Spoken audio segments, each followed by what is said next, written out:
Episode തുടക്കത്തിൽ കാണിക്കുന്നത് ബോന്നിത അവളുടെ അമ്മൂമ്മയുടെ കയ്യിലുള്ള ആ കരിപ്പാത്രം തട്ടി എറിഞ്ഞിട്ട് പറയുന്നുണ്ട്, എൻ്റെ കാക്കാ സസുജിനെ ഒരിക്കലും ആരുടെ മുമ്പിലും അപമാനിക്കപ്പെടാൻ വേണ്ടിയിട്ട് ഞാൻ സമ്മതിക്കില്ല, ഇത് ഒരിക്കലും നടക്കാൻ പോകുന്നില്ല എന്ന് പറയാണ്. അപ്പോൾ അങ്ങനെ ത്രിലോചന അവളുടെ മുഖത്തേക്ക് നോക്കുന്നുണ്ട്. അതിനുശേഷം ആൾ അവിടുന്ന് പോവാണ്. അപ്പോൾ ആ സീൻ അവിടെ കട്ടാവാണ്. പിന്നെ കാണിക്കുന്നത് ബോന്തയുടെ കാലുമത്തെ മുറി അവളുടെ അമ്മൂമ്മയും ആ വീട്ടിലെല്ലാവരും കാണുന്നുണ്ട്. ആ തൂണ് അവളുടെ കാലുമൊക്കെ വീണിട്ട് നല്ല മുറിവായിട്ടുണ്ടാവില്ലേ. പക്ഷേ അതിൽ മരുന്ന് വെക്കാൻ അവൾ തീരെ സമ്മതിക്കുന്നില്ല. അവൾ പറയാണ്, എൻ്റെ പതിബാബുവിനെ നിങ്ങളെല്ലാവരും കൂടിയിട്ട് ജയിലിൽ അടച്ചേക്കല്ലേ, ആളെ പുറത്തിറക്കാതെ ഞാൻ എന്തായാലും ഇതിൽ മരുന്ന് വെക്കാൻ പോകുന്നില്ല എന്ന് അവൾ പറയാണ്. അപ്പോൾ അങ്ങനെ അവൾ തീരെ സമ്മതിക്കാതെ ആയപ്പോൾ അവളുടെ അമ്മമ്മ പോയിട്ട് പോലീസ് സ്റ്റേഷനിൽ പോയിട്ട് ആ കേസ് പിൻവലിക്കുന്നുണ്ട്. അപ്പോൾ ആ പോലീസുകാരെ അനിരുദ്ധിനെ പുറത്തിറക്കുന്നുണ്ട്. ഇപ്പോഴും ബോന്ദിത പറയുകയാണ്, ഞാൻ എന്തായാലും എൻ്റെ പതിബാബുവിനെ കാണാതെ ഒരിക്കലും ഈ മരുന്ന് തേക്കില്ല എന്ന് പറയുമ്പോൾ ആ വിൻഡോ വഴി അവളുടെ അമ്മൂമ്മ അനിരുദ്ധിനെ കാണിച്ചു കൊടുക്കുന്നുണ്ട്. അപ്പോൾ അനിരുദ്ധിനെ കണ്ടതും അവൾക്ക് ഒരുപാട് സന്തോഷമാവാണ്. അനിരുദ്ധിനും അവളെ കണ്ടിട്ട് ഒരുപാട് സന്തോഷമാവുന്നുണ്ട്. അവൻ കരയുന്നൊക്കെ ഉണ്ട്.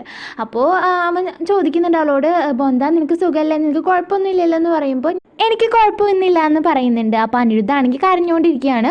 അപ്പോൾ അവൾ ചോദിക്കുന്നുണ്ട്, സഖാബാബു എന്തിനാ ഇരുന്ന് കരയുന്നതെന്ന് ചോദിക്കുമ്പോൾ അവൻ പറയാണ്, ഞാൻ കരയുന്നൊന്നുമില്ല എന്ന് പറഞ്ഞിട്ട് മുഖമൊക്കെ തുടയ്ക്കുന്നുണ്ട്. എന്നിട്ട് അവളോട് ചോദിക്കണം, നീ എന്തിനാ കരയുന്നതെന്ന് ചോദിക്കുമ്പോൾ ഞാനൊന്നും കരയുന്നില്ല കണ്ടില്ലേ എന്ന് പറഞ്ഞിട്ട് അവൾ ചിരിക്കണ പോലെ അങ്ങനെ കൈകൊണ്ടൊക്കെ കാണിക്കുന്നുണ്ട്. അപ്പോൾ അവനും അതേപോലെ ചിരിക്കണ പോലെ അവരെ ആക്ഷൻ കാണിക്കാറില്ലേ, അതേപോലെയൊക്കെ കാണിക്കുന്നുണ്ട്. അപ്പോൾ അതിനുശേഷം അവളുടെ അമ്മൂമ്മ അവളെ കൊണ്ടുപോയിട്ട് മരുന്നൊക്കെ തേച്ച് കൊടുക്കുന്നുണ്ട്. അപ്പോൾ അങ്ങനെ ദിവസങ്ങൾ കടന്നു പോകുന്നുണ്ട്. അനിരുദ്ധമൊക്കെ ആവുന്നുണ്ട്. അപ്പോൾ അനിരുദ്ധിനോട് ആ ബോന്തയുടെ അമ്മൂമ്മ പറയാണ്, അവളുടെ കല്യാണം കഴിപ്പിക്കുമെന്ന് പറയുമ്പോൾ അതൊരിക്കലും നടക്കാൻ വേണ്ടി സമ്മതിക്കില്ല എന്ന് തന്നെ അവൻ പറയുന്നുണ്ട്. പിന്നെ ബോന്ദിതയുടെ ചികിത്സയ്ക്ക് വേണ്ടിയിട്ട് അവനൊരു ഡോക്ടറെ കൊണ്ടുവരുന്നുണ്ട്. എന്നിട്ട് ആ ഡോക്ടർ അവളെ ചികിത്സിക്കുന്നുണ്ട്. അപ്പോൾ അതിനുശേഷം ഡോക്ടർ പുറത്തേക്ക് വന്നിട്ട് അവനോട് പറയാണ്, ബോന്ദിതയുടെ കാലിൻ്റെ കുറച്ച് പ്രശ്നമാണ്, അവൾക്ക് ഇനി പഴുപ്പ് കൂടിയാൽ അവളുടെ കാല് മുറിച്ച് മാറ്റേണ്ടി വരും, അവൾക്ക് ഇനി എന്തായാലും ലണ്ടനിലൊന്നും പോകാൻ പറ്റില്ല എന്ന് പറയാണ്. അപ്പോൾ ഇത് കേട്ടിട്ട് അവനെ ഒരുപാട് തകർന്നു പോകുന്നുണ്ട്. അതിനുശേഷം അവൻ അവളുടെ അടുത്തേക്ക് പോകുന്നുണ്ട്. അപ്പോൾ അവളിങ്ങനെ താപ്പൂറിനോട് സംസാരിച്ചുകൊണ്ടിരിക്കുകയാവും. അപ്പോൾ ഇവനാണെങ്കിൽ സങ്കടം സഹിക്കാൻ വയ്യാതെ നിൽക്കുന്നൊക്കെ ഉണ്ട്. എന്നിട്ട് അതിൻ്റെ ഇടയ്ക്ക് അവളോട് സംസാരിക്കുന്നുണ്ട്, ബോന്ത നിൻ്റെ കാലിൻ്റെ നമുക്ക് എന്തായാലും നല്ല ഡോക്ടറെ കൊണ്ടൊക്കെ ചികിത്സിക്കാട്ടെ, വേഗം മാറ്റാമെന്നൊക്കെ അവൻ പറയുന്നുണ്ട്. അതിനുശേഷം അവൻ വിഷമം വന്നിട്ട് അവിടുന്ന് പോവുകയാണ്. പിന്നെ കാണിക്കുന്നത് ബോന്തേനെ ചികിത്സിച്ച ഡോക്ടർ വന്നിട്ട് അനിരുദ്ധിനോട് പറയുന്നുണ്ട്, അവൾക്ക് ചെറിയ കുറവ് വന്നിട്ടുണ്ടെന്ന് പറയുമ്പോൾ അവൻ ഒരുപാട് സന്തോഷിക്കുകയാണ്. പക്ഷേ ആ ഡോക്ടർ പറയുകയാണ്, അത് എൻ്റെ മരുന്നുകൊണ്ടല്ല, ബോന്തയുടെ അമ്മൂമ്മ ചെയ്യുന്ന മരുന്നുകൊണ്ടാണെന്ന് പറയുമ്പോൾ അവൻ സന്തോഷിക്കുന്നുണ്ട്. അപ്പോൾ അതിനുശേഷം അവളുടെ അമ്മൂമ്മ അങ്ങോട്ട് വരികയാണ്. എന്നിട്ട് അവനോട് പറയുകയാണ്, നിങ്ങളൊരു കാര്യം ചെയ്യണം, എന്തായാലും ഇനി ബോന്തയുടെ ജീവിതത്തിലേക്ക് വരാൻ പാടില്ല, എന്നാൽ മാത്രം ഞാൻ അവൾക്ക് ആ മരുന്ന് ചെയ്തു കൊടുക്കുള്ളൂ, ഇല്ലെങ്കിൽ അവളുടെ കാല് തന്നെ മുറിച്ച് മാറ്റേണ്ടി വരും, നിങ്ങൾക്ക് അറിയണത് അല്ലേ എന്നൊക്കെ അനിരുദ്ധിനോട് പറയണം. അപ്പോൾ അനിരുദ്ധിനാണെങ്കിൽ വേറെ വഴിയില്ല, അവളുടെ ജീവന് വേണ്ടിയിട്ട് അവൻ ഒഴിഞ്ഞു കൊടുക്കുക, അവളുടെ ജീവിതത്തേക്ക് ഇനി വരില്ല എന്നും അവളുടെ കല്യാണം കഴിപ്പിച്ച് കൊടുക്കാൻ വേണ്ടിയിട്ട് അനുവദിക്കുന്നുണ്ട്. കാരണം അവളുടെ ഈ കല്യാണം കഴിപ്പിക്കാനെക്കാട്ടിയും വലുത് അവന് അവളുടെ ജീവനാണ്. ഈ അമ്മൂമ്മ മാത്രം വിചാരിച്ചാലാണ് അവളുടെ ഈ അസുഖം മാറ്റാൻ പറ്റുള്ളൂ, ആ കാല് ശരിയാക്കാൻ പറ്റുള്ളൂ എന്നാണ് ആ ഡോക്ടർ പറഞ്ഞിട്ടുണ്ടായിരുന്നത്.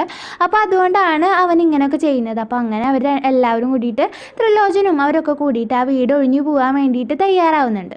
പിന്നെ അനിരുദ്ധ് കരഞ്ഞിട്ടൊക്കെ ഇരിക്കുന്നതാണ് കാണിക്കുന്നത്. അപ്പോൾ അവന് ബോന്ദിത ഒരു വീൽ ചെയറിൽ വരുന്നതായിട്ട് അവനിങ്ങനെ തോന്നുന്നൊക്കെ ഉണ്ട്. അപ്പോൾ അവൻ അതൊക്കെ ഇങ്ങനെ ഓർത്തിട്ടൊക്കെ കരയുന്നൊക്കെ ഉണ്ട്. പിന്നെ കാണിക്കുന്നത് ബോന്തയുടെ ആ മഞ്ഞൾ കല്യാണമല്ലേ, ഹൽദിയുടെ ചടങ്ങാണ്. അപ്പോൾ അന്ന് അവളുടെ അമ്മൂമ്മ അവൾക്കൊരു മഞ്ഞൾ തേക്കാൻ വേണ്ടിയിട്ട് കൊടുക്കുന്നുണ്ട്. പക്ഷെ അവളെ തട്ടിക്കളയാണ്, ഞാൻ അതൊന്നും തേക്കില്ല എന്ന് പറയുന്നുണ്ട്. അപ്പോൾ അമ്മൂമ്മ പറയുന്നത്, നീ ആർക്ക് വേണ്ടിയിട്ട് ഈ കാത്തിരിക്കുന്നത്, നിൻ്റെ സഖാബാബൊക്കെ ഇവിടെ നിന്നൊക്കെ പോയി, എല്ലാവരും പോയി എന്ന് പറയണം. അപ്പോൾ അവൾ അവിടേക്ക് ഓടുന്നുണ്ട്.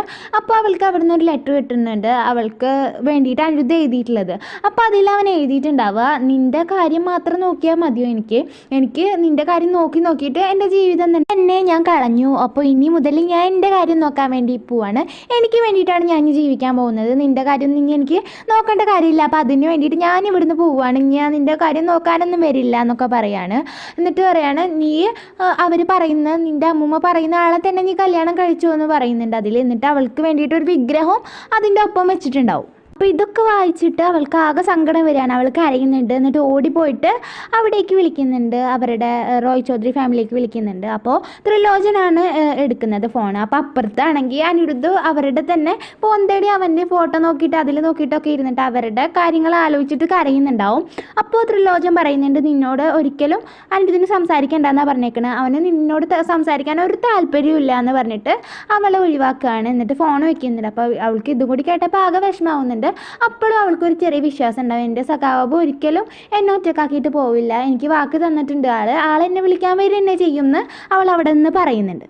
അപ്പോൾ ആ ഡോക്ടർ അവിടെ വരുന്നുണ്ട്. എന്നിട്ട് ബോന്തോട് എല്ലാ കാര്യങ്ങളും പറയുന്നുണ്ട്. നിൻ്റെ അമ്മൂമ്മ പറഞ്ഞിട്ടാണ് നിൻ്റെ സഖാബാബു ഇവിടുന്ന് പോയിട്ടുള്ളത്, അതൊക്കെ ഞാൻ പറയുന്നത് കേട്ടു, അവർ സംസാരിക്കുന്നത് ഞാൻ കേട്ടു എന്നൊക്കെ ആ ഡോക്ടർ അവളോട് പറയുന്നുണ്ട്. അപ്പോൾ അവൾക്ക് എല്ലാ കാര്യങ്ങളും മനസ്സിലാവാണ്.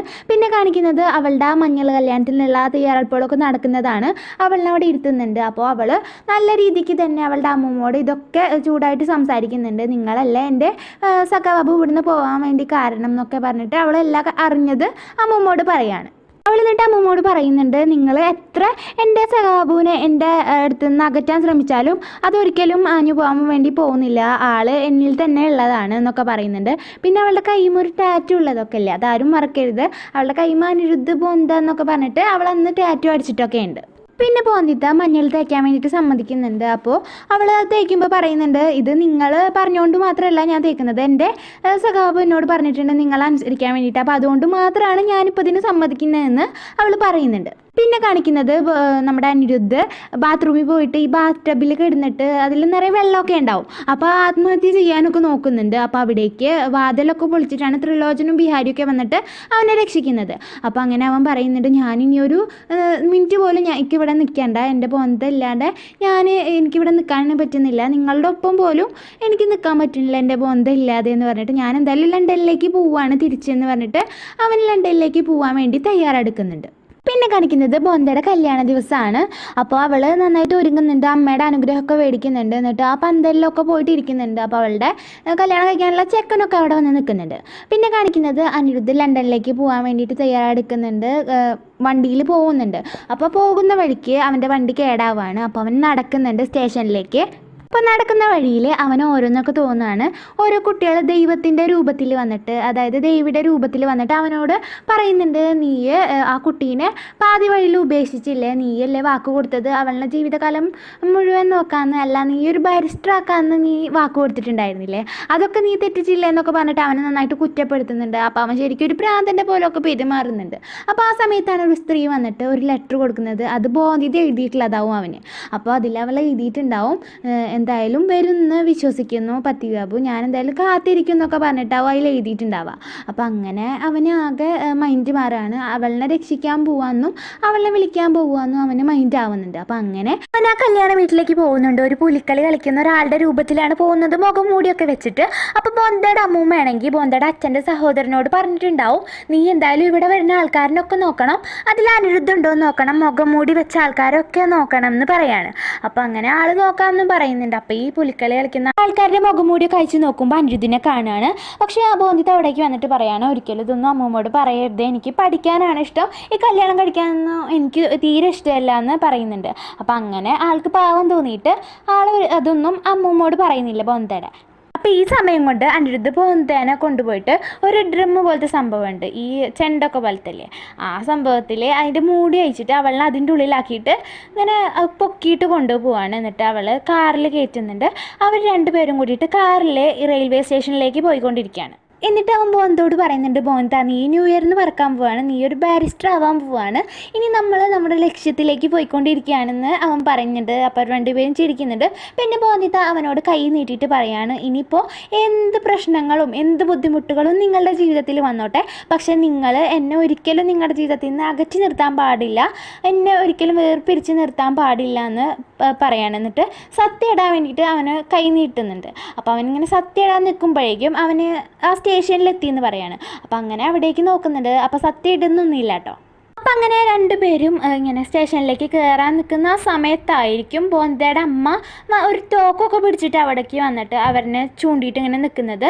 നീ ഒരിക്കലും പോകാൻ പാടില്ല ബോന്തിത്ത, നീ ഇങ്ങോട്ട് വായോ എന്ന് പറഞ്ഞിട്ട് അവളെ വിളിക്കുന്നുണ്ട്. അപ്പോൾ അവർ രണ്ടുപേരും അമ്മേനെ കുറേ പറഞ്ഞ് മനസ്സിലാക്കാൻ നോക്കുന്നുണ്ടെങ്കിലും അമ്മയ്ക്ക് ഒന്നും മനസ്സിലാവുന്നില്ല. അമ്മ പറയാണ്, ബോന്ത നീ എൻ്റെ കൂടെ വരി, എന്നെ വേണം എന്ന് പറഞ്ഞിട്ട് അമ്മ ദേഷ്യത്തിൽ എന്നെ നിൽക്കുകയാണ്. അപ്പോൾ ബോന്ത പറയുന്നുണ്ട്, ആ ശരി അമ്മ, എനിക്ക് അമ്മ തന്നെയാണ് വലുത്, അമ്മനെ കഴിഞ്ഞിട്ടുള്ളൂ എനിക്ക് ദൈവം പോലും എന്നൊക്കെ പറഞ്ഞിട്ട് അവൾ അമ്മയുടെ ഒപ്പം അങ്ങനെ പോകാൻ വേണ്ടി നിൽക്കുകയാണ്. അപ്പോൾ അമ്മയ്ക്ക് ഒരു ജാതിയൊക്കെ ആവുന്നുണ്ട്. അവൾ അമ്മയുടെ കൂടെ എത്രയൊക്കെ അനിരുദ്ധിനെ അവൾ സ്നേഹിച്ചിട്ടും അവൾ അമ്മയുടെ ഒപ്പം പോകുന്നില്ല. അമ്മേനെ വിശ്വസിച്ചിട്ട് അമ്മയുടെ ഒപ്പം പോകുന്നതിന് അമ്മയ്ക്ക് ഒരു സഹതാപമൊക്കെ വരുന്നുണ്ട് അവളോട്.